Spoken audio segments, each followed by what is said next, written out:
Hello Cancer, thank you for joining me for your monthly forecast for June. Your ruling planet is the Moon, which means that you have that extra perception when it comes to sensing what's going on around you. You're very much attuned to your gut instincts, and your environment is hugely important to you. But as this month begins, the Sun and Mercury are in a more sheltered location.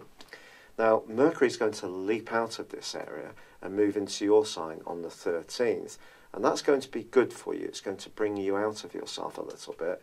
And of course, Venus, the planet of love and also of attraction, is in your sign as this month begins for the first 2 weeks itself. But as the month unfolds, the Sun in the sign of Gemini is clashing with Neptune from the 3rd through to the 10th. This suggests that if there are any concerns in your situation, whether they are more practical ones or more emotional ones, they can be heightened. But remember, Neptune can distort. So it's going to be important, therefore, because of this, if your energy dips down a little bit, that you do keep the faith. Because with Venus in your sign, you're going to be still pulling some good stuff to you. But an opposition with Pluto does need some care. And this occurs towards the end of week 1 for 4 days. And it's possible that some kind of very magnetic connection goes on between you and someone you encounter. But because your gut instinct could be slightly altered by the swirling mist that is Neptune connecting with the Sun in your 12th house, which is about that sheltered location, it is about fears, it is about withdrawal a little bit.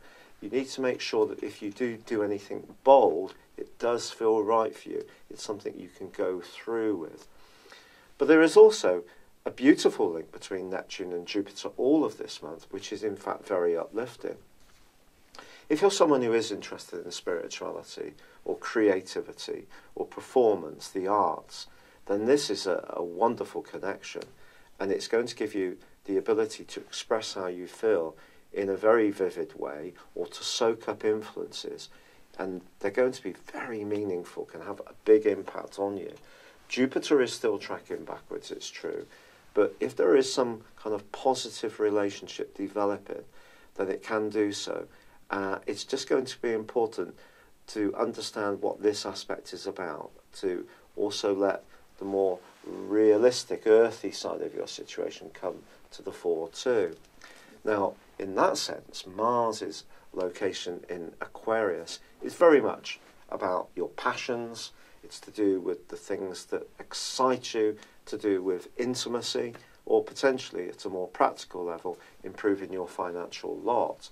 But the thing is, Cancer, is that Mars is in an opposition with the North Node, the point of destiny, which is in the sign of Leo, and these two are clashing all through this month. And then once Venus moves out of your sign on the 14th and into the mesmeric location that is Leo, that can initially be very good for your finances. But from the 18th through to the 28th, Venus goes into opposition with Mars. And when it comes to joint finances or romantic intimacy, where you're trying to get the balance right between maintaining your own individuality and also being committed, it may get a little bumpier. I'm just being really honest about this. Now, there is also a quincunx which occurs on the back of the new moon of the 13th, and this is Pluto, that very potent force which has been shaking up your relationship sector non-stop since 2008. So as though the new moon generally is a time of refreshing our energies, I think in the 12th house it can be one of the trickiest of all the new moons, and this angle, this jarring angle with Pluto, just suggests that when it comes to your financial situation and also your relationships, perhaps joint finances could be a bit of an issue around this. However, there is new energy coming in for you, and once Mercury moves into your sign, it's going to give you a greater sense of feeling in the here and now, living in the present. And once the Sun arrives on the 21st, that too can give you much greater vitality and energy and a sense of purposefulness, and some of the fears that have been swirling around at the start of the month can just melt away somewhat. Now, Mercury itself is also going to go into an opposition with Pluto from the 21st to the 24th. You may find yourself having quite an intense discussion across those days. It may be an echo of the discussion that happened earlier in the month when Venus was opposite Pluto.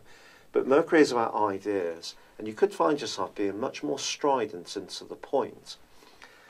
Historically, and in the more traditional sense of astrology, it's been said that Cancer people avoid conflict. I think maybe you've surprised yourself a little bit around that in recent years, that you have been more up to assert your boundaries and your needs, which is entirely a positive thing.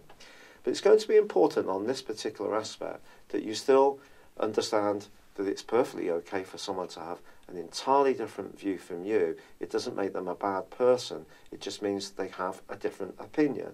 So agreeing to differ is one of the greatest things we can all do if we can do it in a dignified way. So that may be something to bear in mind, or it could be that someone's going to try to impose their values on you across those days, but it could be around a relationship. Now, on the 26th, Mars does slam on the brakes. It's actually going to be in this very sensual, intense and passionate part of your scope right through to the middle of November, all but 2 weeks, when it reverses back into Capricorn. So a really extended period when relationships, the meaning of relationships, and also your own self-identity within relationships are going to be really a big part of what's going on right through till then.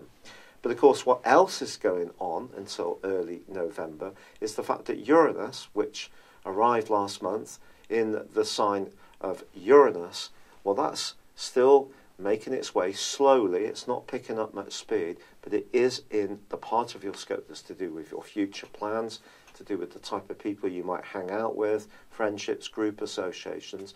And you may find yourself wanting to liberate yourself from something that's not been working for you for quite some time. And it might have been your role in life, your role that may have been quite fixed for quite some time, at least since 2010, could be in the process of being challenged in some way between now and the early part of November, the 6th to be precise. But then as this month draws to a close, there's an incredibly powerful full moon, which occurs in Capricorn, but it is going to be embracing the rather negative energies potentially of Saturn. Now, Saturn moved into your sector of relationships late last year, and it's possible that some relationships have faded away or changed or are in the process of altering. Saturn in this location can be, especially if you have Venus in your natal horoscope in Cancer, can be the end of a relationship, quite frankly, or the need to rethink your approach to relationships and find renewal. Now, of course, Pluto in this sector is about renewal as well. Saturn can be about destructing a structure and then building it up in a new, more appropriate way. But this is quite a tricky full moon. So if there is a relationship that isn't working for you, I do think in the 2 weeks following then, there could be some very serious discussions that you're going to have. And with Mars tracking backwards as well, I think the more material side of things is something that can't be ignored, even if you're a totally spiritual kind of being. So this month sees the point of destiny in the sign of Leo, where it's been since May last year. It's actually going to move into your sign in November this year, which I think you're going to really celebrate, because this inverts, so it moves backwards. And I think this is a period this month where you need to be aware of the value of things, the value of yourself, the value of your values, the meaning of your values, but also in a more practical sense, more prosaic sense, the ins and outs around your cash flow, balancing that's going to be vitally important.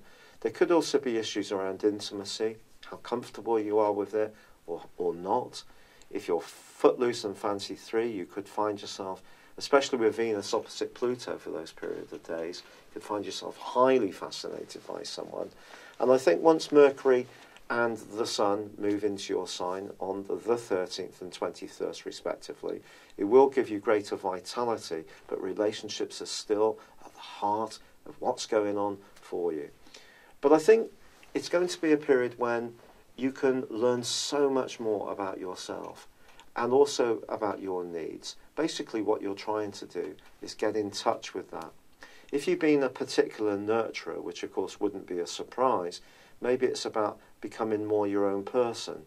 If you're someone who's found nurturing more challenging, maybe someone's asking you to be more nurturing in a relationship. It just depends, because everyone's different, because it all goes down to our natal chart, which of course goes way beyond just our zodiac sign, and that provides so much more information for us all. And of course, if you want to order one from me, you can just by going to www.patrickarundell.com and clicking on the personal horoscope section. But for now, I'd like to wish you a very happy June. It's been a real pleasure being with you. I'd love it if you would like or comment on this video, or if you've yet to do so, subscribe to my channel. But good luck and goodbye. Hello, thank you so much for watching my video. I'd love you to join me at my Horoscope Ace app. You can find this at www.horoscope-ace.com. You can use it through Android, iOS, Apple, or Facebook. Check out your ascendant or your moon sign, or download your free birth chart. There's all your favourite videos, plus there are daily, weekly, monthly and yearly horoscopes for general, love, Chinese and Indian astrology. If your passion is tarot, there's my brilliant 3-card money or love tarot readings too. And it's all there at www.horoscope-ace.com. Thank you.